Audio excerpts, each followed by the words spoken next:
Hey yo, what is up YouTube? It is your boy Joker85OX, and today we have a versus battle from Naruto, and our fighters are going to be Lee versus Gaara. Now this is a classic fight, and probably one of the most hyped anime fights of all time, and it was definitely what sunk a lot of people into Naruto starting out. So to get things started, I'm just going to skip all the things we already know, such as the outcome of the battle prior to, but I'm going to give my opinion and my analysis on how I felt it should have went, and why things happened the way they happened. So to start off, part 1 fight, Gaara versus Rock Lee. Now, when that fight took place, Lee literally destroyed Gaara in a matter of seconds. It happened extremely quick, and you know, normal people wouldn't be able to perceive that fight happening, but you know, it's an anime, so they make it where it's visible and it's comprehensible. And within that fight, Gaara literally got swept. He got drugged. The kid had never experienced damage a day in his life, and he literally got demolished in an instant. Now, me personally, I felt like Lee should have won this fight, but due to the fact that we didn't know at the time that Gaara had the Shikaku inside him, at least I don't think we knew.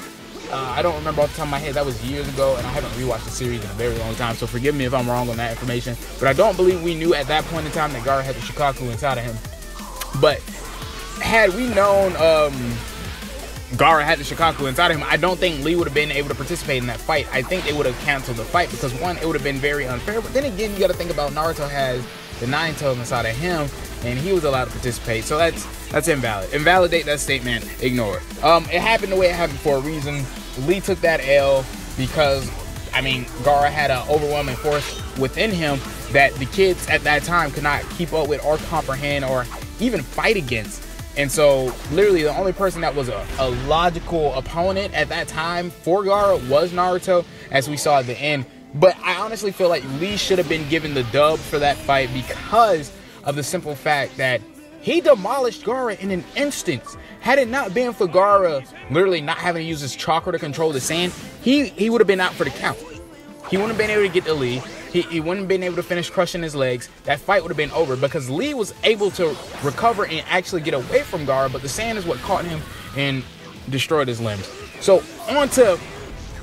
Matter of fact, I'm not going to go through like the whole series of Lee and Gaara. I'm just going to skip to the end, and I'm going to bring up certain points throughout the series to validate why I say what I say in the Shippuden series. So first things first, Shippuden Lee did not have any feats other than his blitz at Madara and Obito with the help of a Kyuubi cloak from Naruto.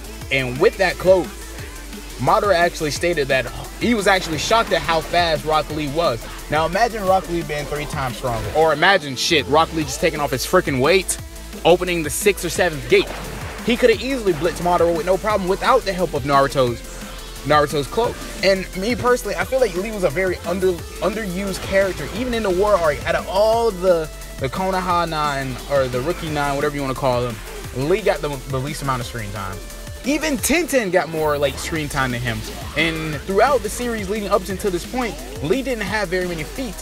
Fighting against his clone, that was just annoying to watch. It was very disappointing. And they added extra episodes throughout the little arc to, you know, make it a little bit longer. And it was just annoying to see them fighting themselves when they should know their own weakness and what they're weak at and stuff like that. Simple stuff that they could have used to avoid the whole like sequence. But overall, yeah.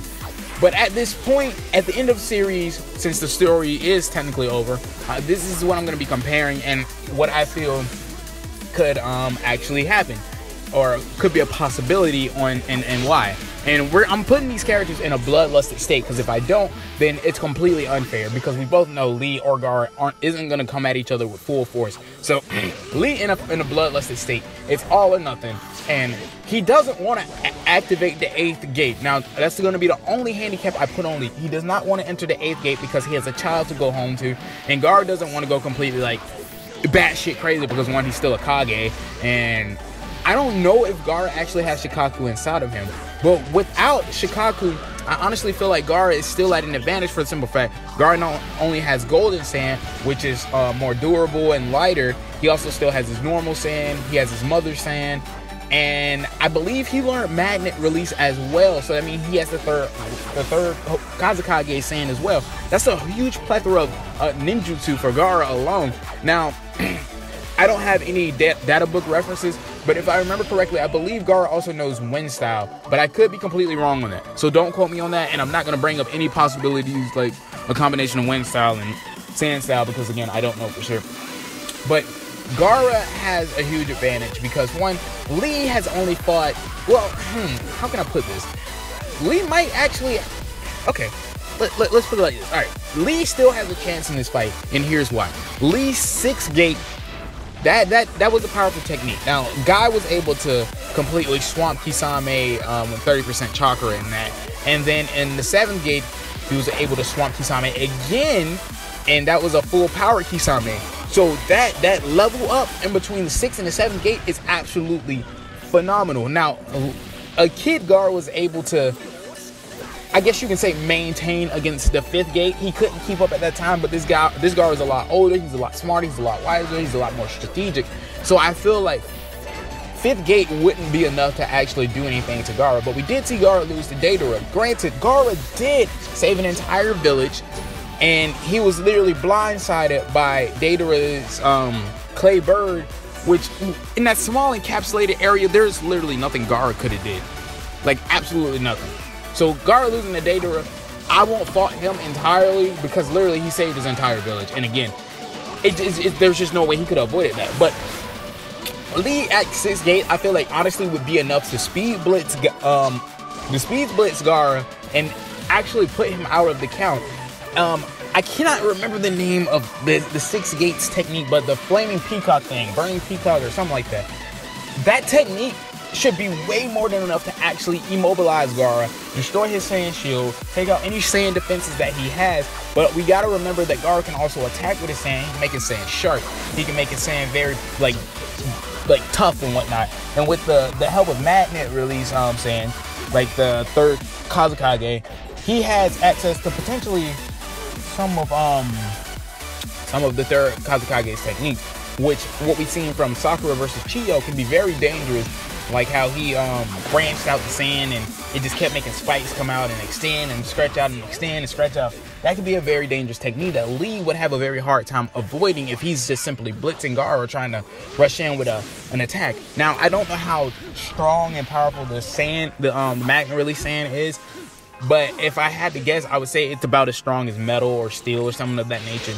And Rock Lee, I feel like Rock Lee could probably penetrate it in a sense, but it would damage him considering he's still a human being and is gonna go into his flesh.